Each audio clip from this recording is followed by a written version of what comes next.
अस्सलाम वालेकुम वरहमतुल्लाहि वबरकातुहू। मुसलमान की आदत है ये इब्तदा पे गौर नहीं करता, अंजाम की दुम पकड़ कर खड़ा हो जाता है। लोगों, वो यूनिवर्सिटी, वो कॉलेज, वो दरसगाह, माँ की गोद, उस कॉलेज को संभाले जिससे नबी भी बेनियाज नहीं। नबी इस गोद में पलता है, कुतुब इस गोद में पलता है। बाबा फरीदुद्दीन शकरगंज रहमतुल्लाह अलैह की तारीफ़ उनकी वालदा के सामने लोगों ने बहुत की हंसकर कहने लगी, ठीक है तुम मेरे बेटे की तो तारीफ़ कर रहे हो, पर कभी मुझसे भी पूछो ना। मैंने 2.5 बरस दूध पिलाया, कसम ले लो एक दिन भी बगैर वजू के दूध नहीं पिलाया।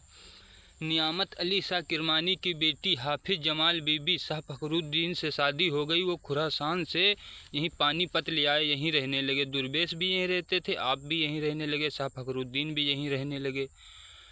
तो अल्लाह ने यहाँ उनके बच्चा दिया तो बच्चा इतना रोता था कि बाप के भी माँ के भी नाक में दम आ गया। शाह फखरुद्दीन बहुत परेशान हुए।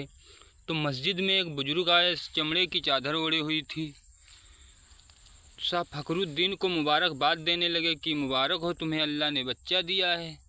तो कि आप मुबारकबाद तो दे रहे हो, पर ठीक है, पर बच्चे ने जब से जन्म लिया वो चुप ही नहीं करता है, बहुत रोता है। तो बुजुर्ग कहने लगे कि बच्चे को मेरे पास लिया। तो फखरुद्दीन ने बच्चे को गोद में लिया, अल्लाह वाले के हवाले कर दिया मुसाफिर के। तो मुसाफिर ने कुछ पढ़ा, उस कान में फूंक मारी, और फिर कुछ पढ़ा तो उस कान में फूंक मारी।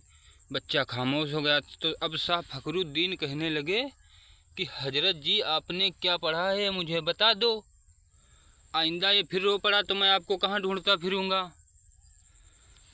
तो बुजुर्ग बोले, मैंने भाई कोई नई चीज़ नहीं पढ़ी, इसकी अम्मा कुरान करीम की हाफिज है। इसको पेट में लेकर रोज़ाना का एक ख़त्म कुरान रोज़ाना का पढ़ती रही। बच्चे की रूह का, कुरान के नूर का इतना जोड़ हो गया कि अब माँ जब छिल्ले में पड़ गई, माँ पलीत हो गई, तो नासी का नशा टूटा, आदि की आदत टूटी। बच्चा रोए ना तो और क्या करे। मैंने एक आयत इस कान में पढ़ी, एक आयत उस कान में पढ़ी, बच्चा खामोश हो गया।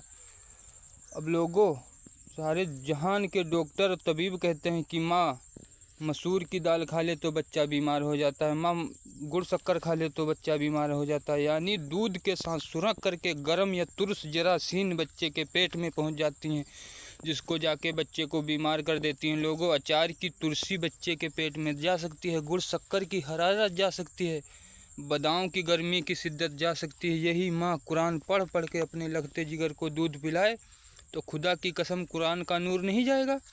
हमने तो बस अल्लाह का कुरान को मुर्दों के लिए उठा कर रख दिया। जब हमारे घर में कोई मरेगा तभी कुरान का दाखिला खुलेगा, वरना नहीं।